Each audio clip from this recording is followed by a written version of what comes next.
Okay, so the first Purge, which is actually the fourth Purge, this, of course, is a prequel.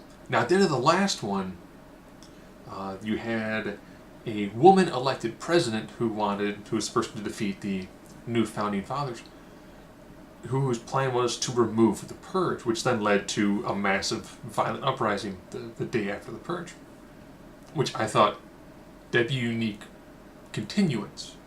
You effectively have America at a civil war. And so we go back, way back, to the rise of the third political party.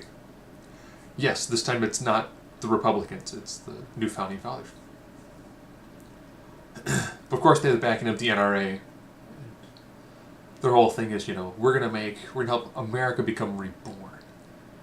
So they do a bunch of social science to try to figure out, what, if we get these people together in this area, they should kill each other. And why? Because there's not enough money to continue paying for social services. People refuse higher taxes, but they want more social services. So the government's plan is to have citizens kill each other.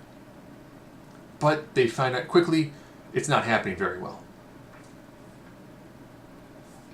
So they pick an area that's as ethnically diverse as the country as a litmus test. This focuses predominantly on poor Latino and poor black people in this area. And when things aren't going the way they want them to, that's okay. Because the new founding fathers always think send us some rabble-rousers to get things going. The early portion where they talk about, we're giving you $5,000, where are these contacts? If you decide to do more, you will get more money. So most people who take part in the experiment, whether just staying in the area or actively engaging, get paid money.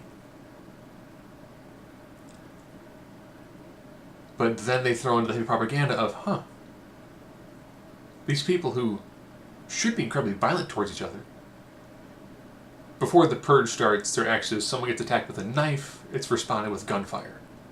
So you would almost think that if you had a drug dealing gone bad that had a knife fight, had a stabbing followed by gunfire, you might have more people doing more of those things. But instead, they don't.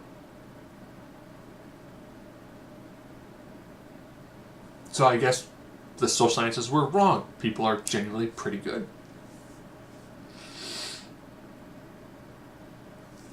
And then, when the chaos actually starts happening, it's less because the people are doing it, and more because other people are doing it, and then they're just reacting to it. Not bad. Once you get past, the midway point of the film, then it becomes like an actual Purge film. If you want to actually watch an almost better version of this, just not as violent, or should they not as bloody violent, just watch the Purge TV series. It's significantly better than this, because you get much more character development. I was surprised this one had more character development than some of the previous ones, which is good. And I would say this ranks about the same as other Purge films. It's not, I thought the first was great. I thought the second one was unique, taking it from a different perspective. And the third one being the end of the Purge, I was like, okay, where do you go from here? You go to a prequel.